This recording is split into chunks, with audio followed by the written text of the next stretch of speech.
Well, if you've been joining us for the entire summer, we've been having our community conversations. Today, we have with us one of my good friends and a legend in his own right, none other than Hampton Roads former Dr. Will Laviest from the Will Laviest Show. Will, how are you doing today? Oh, I'm doing excellent. Always glad to be back to my second home in the coastal Virginia / Hampton Roads / Tidewater area. That's it. Well, Will, we love having you here, and I'm glad you're here in studio because one thing that we like to do here on Stay in the Water, we bring movers, shakers, and policymakers here to discuss issues important to them.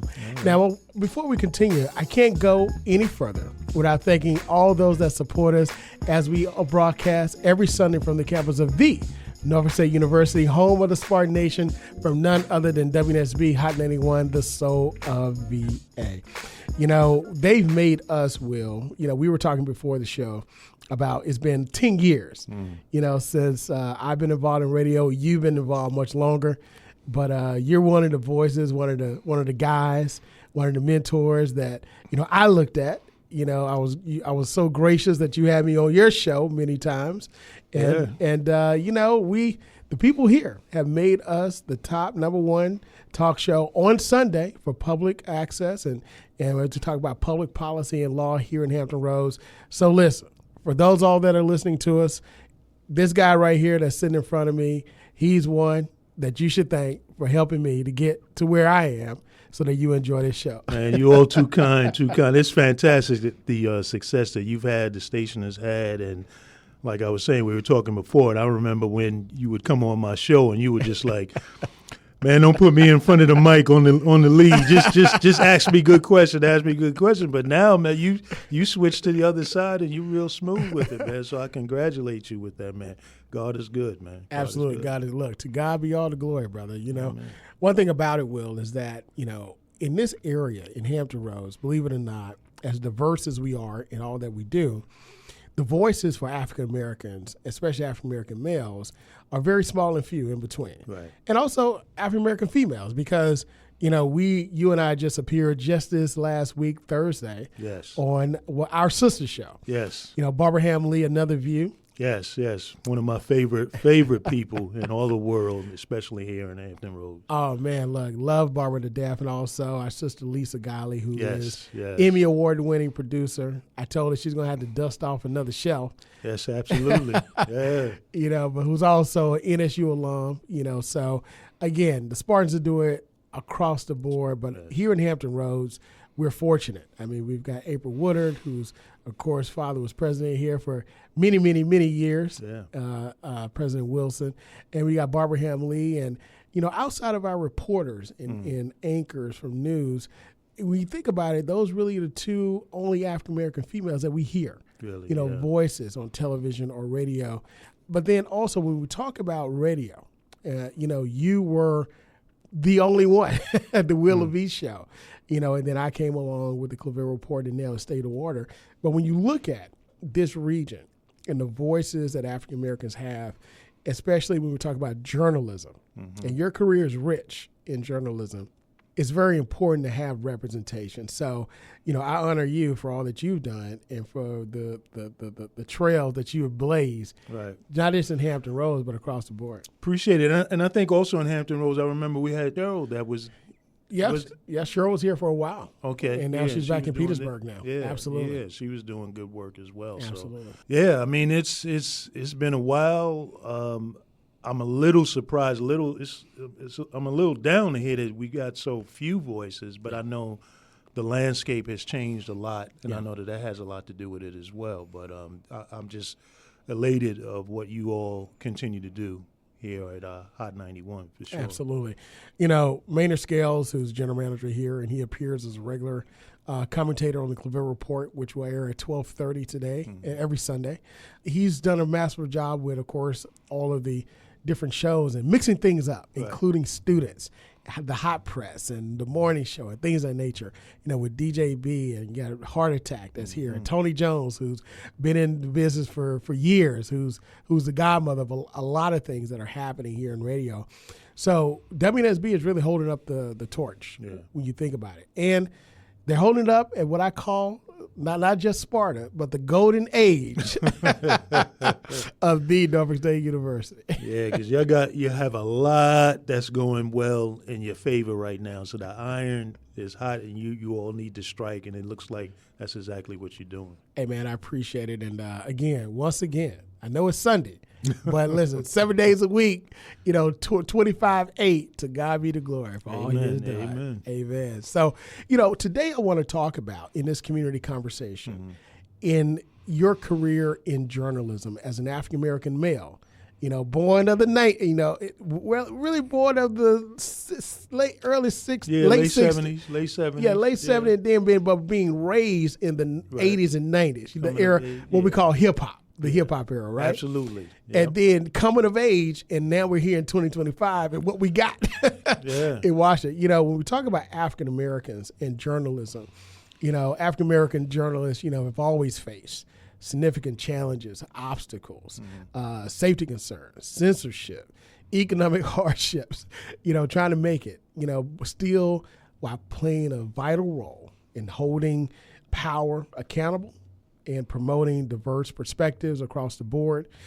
And, despite this obstacle, African American, especially African American male journalists, have been a key to getting the message out across the world and, of course, in our communities about what's happening. Back from the civil rights movement, even before that time, but civil rights, to now, whether it be our black newspapers, whether it be our church programs, whether it be our AM radio, but across the board, black journalists are important. Well, this time, we're going to talk about your career in a second, but I just want you to reflect a little bit on this time period where we're at in journalism for African Americans and the history, given what's happening with the redefining of history in our nation's capital. The interesting thing, as you said, is that this time period, in many ways, is like the beginning time period when the black press began, which is 1827, Freedom's Journal, Rush Firm, and Cornish coming out with the first black newspaper, proclaiming that, we aim to plead our own cause. Yeah. And then, you come behind that with Frederick Douglass, North Star, his newspaper, and then several newspapers start to follow before that, and Voices start to, come after that. And it's because of a recognition of, we need to speak for ourselves. We need to cover the stories and the issues that are most important to us because they're being ignored. Yeah. And now here we are, as we fast forward, going through the ages, Ebony Magazine, John Johnson, same mission. Wow. Even BET going on cable, in that direction. Black radio. Again, we need to speak for ourselves and proclaim to the world who we are and what's going on, because oftentimes we're being ignored. Now we come into an age where, you got folks rewriting, want to rewrite history, want to omit stuff, want to pull back on stuff. So it just shows that same cause that was pleaded all the way back in 1827 still remains constant and very much relevant. In many ways, even more so in this digital age of people staring on their phones, getting their information in snippets, often out of context. Yeah. Without historical context to even tie it into what is going on now and why it matters. These are the things that are really, really important, that we remain steadfast. Like Ida B. Wells, that we remain steadfast. Like Phyllis Wheatley. Phyllis Wheatley, again, the first black woman to be published, right? Remain steadfast, like Monroe Trotter. We cannot in any way take our foot off the pedal of telling our own story and pleading our own cause. As you were mentioning those names, of course, the time periods of history and what was happening during that time period just started rolling. I just started getting like a film, just go back and forth of what was taking place. Because, of course, here on our campus of Norfolk State University, we have a building named after Phyllis Wheatley. That used to be the first YWCA, and then, of course, a dormitory, and now we're reimagining it. But the other part of that, Will, you mentioned BET. You mentioned people looking at their phones. Man, remember, I mean, the Soul Train, which awards? The Hip Hop Awards are being suspended. Yeah, the Soul Train Music Soul Train Awards, yeah. I mean, and I'm saying to myself, you're saying we need to write our own history. Can you imagine? I mean, every year we used to look at those awards, right? Because that was our time to shine. That's right. So if a corporation can suspend it indefinitely, but it's not canceled, quote unquote, what's happening to the generation right now? What memories will they take? Exactly. And why that is able to happen is because, like you said, corporations own the control of our messaging. When these shows were created, right, back when BET awards were created, Bob Johnson owned BET. Absolutely, 100%. Soul Train was owned by Don Cornelius. Ebony and Jet owned by Bob Johnson. Essence owned. We had control and Black ownership. Enterprise. Black Enterprise, right? Which I believe, I hope is still owned, by the family. But, this is what's important is to be in control and ownership of your messaging, ownership of your business, of your product. And the interesting thing is that when the internet age came on, because I was among the pioneers that went from print journalism to online journalism in the 90s, we were trying to build businesses in the same tradition, John Johnson and all of those who preceded us. We were trying to build businesses in the internet space. That was at blackvoices.com, Net Noir. That's right. These were black owned. In the case of Black Voices, we were owned by Tribune. We were black run. And because of that dynamic, we end up being sold to America Online. Yeah. Right? Not controlled, sold. That's right. So all of the revolutionary things that we were doing, we had a TV show. We had a magazine that was dedicated to HBCUs called BVQ, right? We even had a TV show on the Sunshine Network that we were developing. A lot of people don't know that we weren't just a website, and we were predating what's now called social media. It used to be called online communities, right? But our desire was to break away from Tribune and be owned. And because we were owned by a parent company, right? That's right. When it came time when the internet bubble comes and hits, we get sold off to America Online. They sold us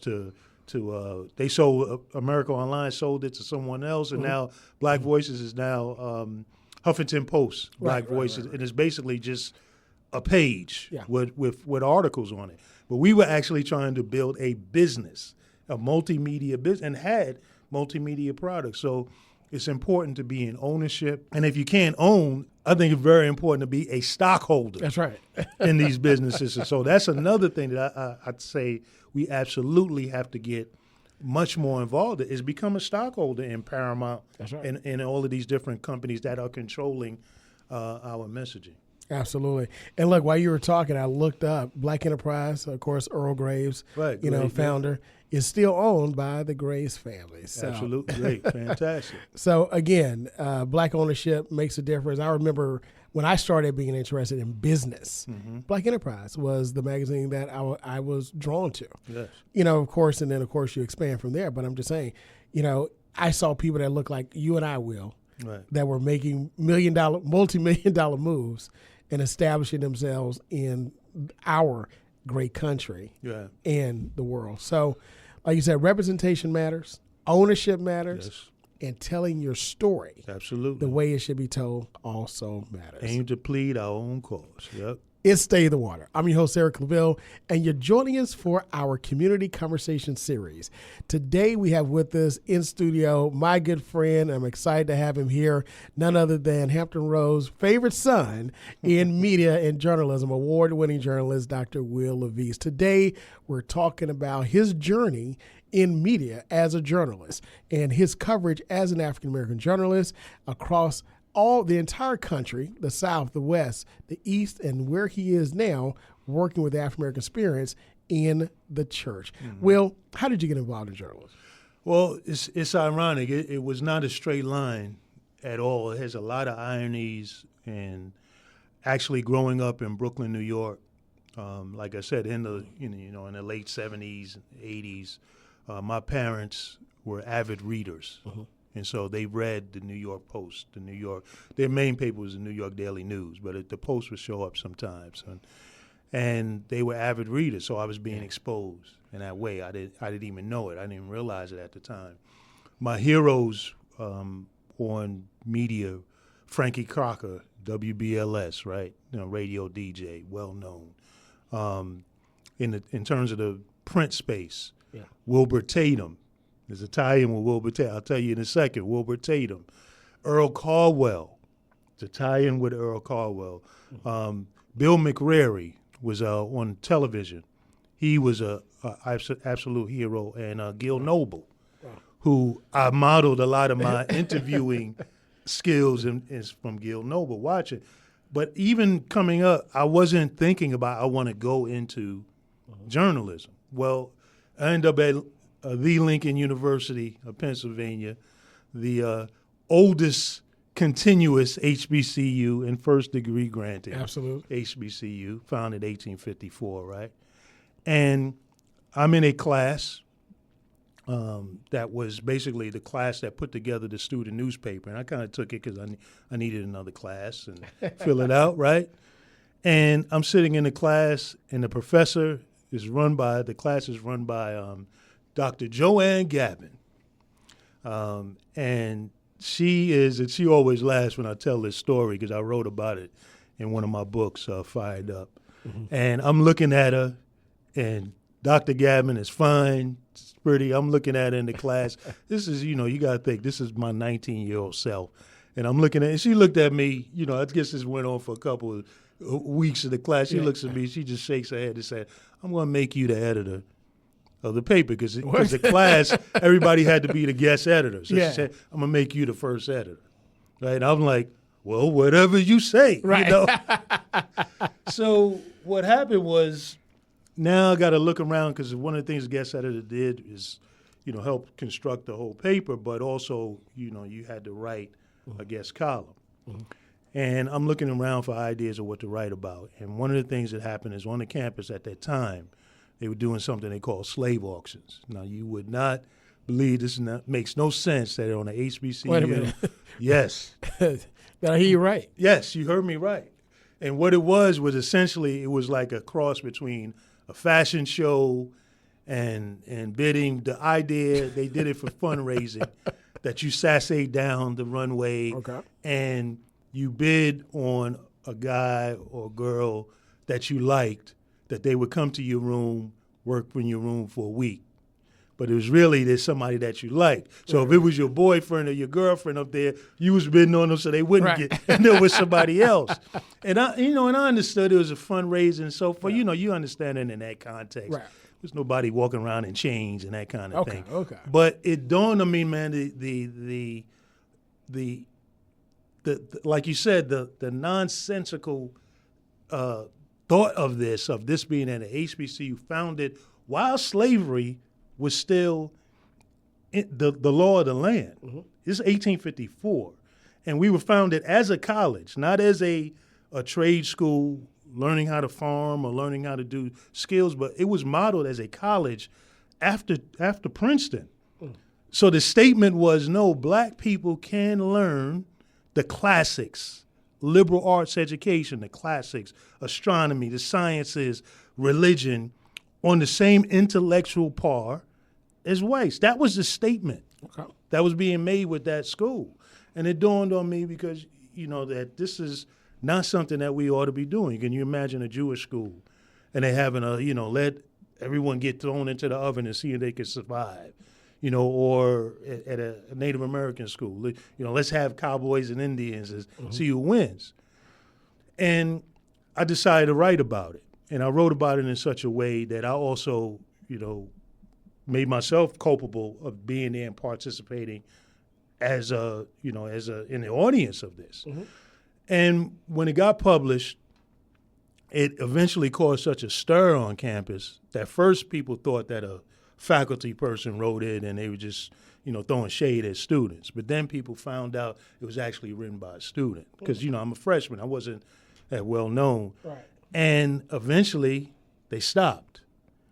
And when I saw that happen, I said, man, the pen being mightier than the sword, the ability to change minds through the printed word is real. And this is significant for me, somebody grown up in Brownsville, Brooklyn, New York, where you're taught to deal with conflict essentially through physical violence. If somebody's coming at you, you can't have a reasonable argument. The only way to settle that is with blows. And nowadays it's with guns. Right. So for me to have that experience, it changed my trajectory totally. And Dr. Gabin, and her husband Alexander, that following year, they ended up going to JMU. So those in James Madison, they are legends at James Madison. They went to JMU thinking, just on a visit for a year, thinking they were going to come back to Lincoln.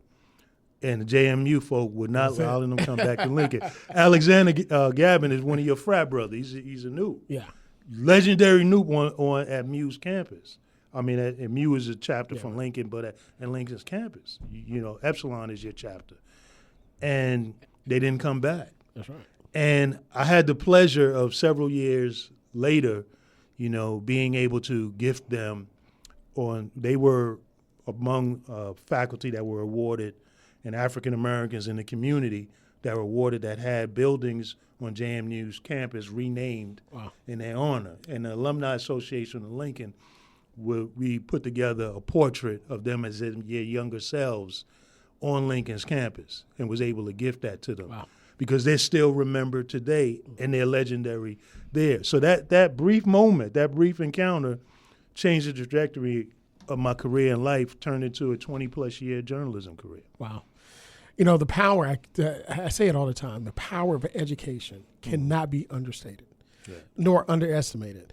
And with the attacks on education now, that testimony that you have is more relevant today than it's ever been. It's powerful. Well, at Lincoln University, of course, home of one of the famous poets of all time, That's right. Langston Hughes. That's right. With that legacy, now comes Will Laviest, the journalist. So you get that opportunity at your school newspaper. You get that experience of how the pen and paper can change, and start a whole conversation and a movement itself. Yeah. Now you get your first journalist job. Where is that? Wow, the first journalism job was at the Arizona Republic. And so there you go to the Phoenix. state that don't recognize MLK's birthday from the great Lincoln University. Yeah, man. Yeah. My first article was actually I had the chance to get an article. I mentioned Wilbur Tatum, and that was the Amsterdam News. Wilbur Tatum is a Lincoln man. I didn't know that until I got there. Wow. Wilbur Tatum had graduated from Lincoln, was a legendary publisher at Amsterdam News. His daughter is now the publisher. And then also the Philadelphia Tribune, black newspaper, gave me one of my early clips, opportunity to write an article. The publisher now there, his name is Bob Bogle. Well, his brother, Lincoln man, University. Daniel Bogle. Donald Bogle. Yeah. I'm saying Daniel. Donald Bogle. Yeah. Legendary film writer. Absolutely. Right? And Bob Bogle went to Cheney. Right?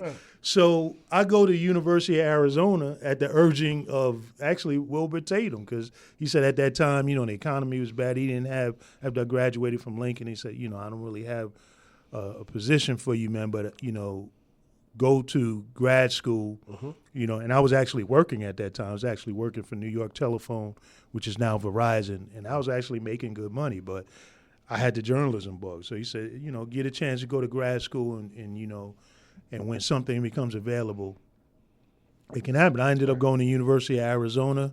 One of my mentors out there, Addie Rimmer, formerly with the Wall Street Journal. She's from Brooklyn, New York. So I obviously another Brooklyn person, because I did, she had to look out for me. Yeah. And she introduced me to copy editing. She said, you should look at copy editing. A lot of people just think about going to reporting. Right. You should look at copy editing. So I tried it. That ended up being my first job, Arizona Republic, as a copy editor on one of the last remaining afternoon newspapers, which was the Phoenix Gazette, the sister paper. Still, they were both published in the same building. And I went from eventually from copy, the Phoenix Gazette was shut down. I went from copy editing to reporting, which is what I really desired to do, and won awards for reporting.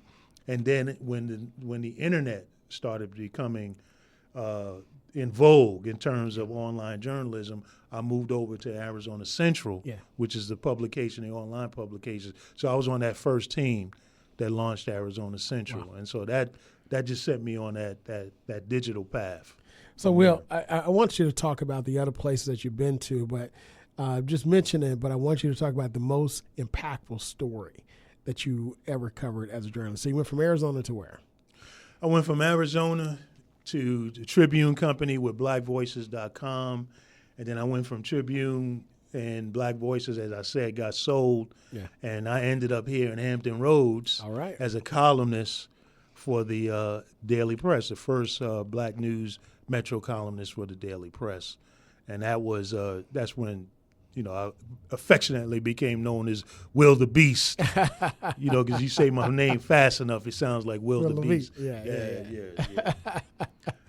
And now you're in another very interesting project with the Mennonite Church and African Americans. Yeah, I got to give a shout out to Pastor Bishop L.W. Francisco over at Calvary Community Church C3, the place to be over in Hampton. Mm-hmm. And when I had finished, because I became the editor and then eventually publisher of Mix magazine, Virginian Pilot, it got shut down.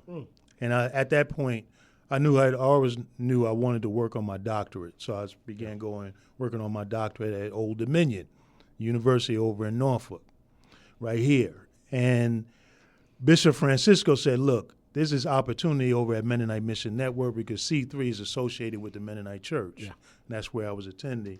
He said the great thing about it, they got a position in marketing. You don't have to leave. You can do it remotely. So I was working remotely before the pandemic, before anybody even really knew that was going on and valued it. And I went first in marketing because in writing stories and marketing, obviously as a communicator, that was my skill set. And then eventually I was asked to take on the larger role that I have now, which is a senior executive or vice president of advancement, where I oversee the fundraising and the marketing communication teams. And and so in that journey, man, there's a lot. When you hear the Mennonite Church, I know some folk are probably like, what is that? Huh? What is that? As Bishop Francisco would say, what are you, a meteorite? What is it, right? Because we often get that. But the reality is that there are more Black Mennonites worldwide than anybody else. The largest number of Mennonites is actually in Africa. Wow. And among people of color in Asia and in South America. So, people get the stereotype of folks on horse and buggies, thinking about the Amish. Yeah. And that is they are all part of the family, the Anabaptist family. But it's actually the case. It's actually, a large amount of Mennonite who are African Americans. And for us, that our perspective on the gospel is very much what Martin Luther King was preaching. Wow. Nonviolent, direct social action, not being for war and the destruction of life and people, and really living according to the gospel the way Jesus actually taught it and walked it. Not some of the things that the bizarre things that we're hearing in terms of, white nationalism or Christian nationalism, some of these things that don't resemble, when you look at the Beatitudes and the, Sermon on the Mount at all. Right. So a lot of what I'm doing now, again, in that role, I've had the opportunity to travel, to multiple continents and spend time in Africa. I'm actually going to be heading back to Ghana in another couple of months in October. Okay. And part of it is working on a project where I'm chronicling the experiences of Black people in the Mennonite Church in Africa, South America, Afro-Latinos, of which I am one, Dominican mother, and African Americans. Wow. Like you say, your career has led you from Lincoln University. Hasn't been a straight line at all. No. And listen, you and I, of course, we've been friends for a long time. I appreciate your friendship, man. Love you you are my brother, you know what I'm saying? So I'm so godly proud and happy for you and your bride and what y'all are doing, man. And a Lincoln woman. That's right. Also a Lincoln woman. You know, so we got to have you back to talk about that chronicling that history when we have our other community conversation series in 2026. So hopefully you'll come back and join us with that. Well, listen, we want to thank you for joining us because without you, we couldn't do what we do. Will Laviest from the land of Lincoln University, home of Thurgood Marshall, home of Langston Hughes, and Melvin Tolson of the Great Debaters, and yes, Dr. Will Laviest as well. And for all of you that listen to it, listen, be good, be great, God bless, and we'll see you next week. Hi, I'm Carrie Washington, and you're listening to State of the Water with award-winning host Dr. Eric Claville.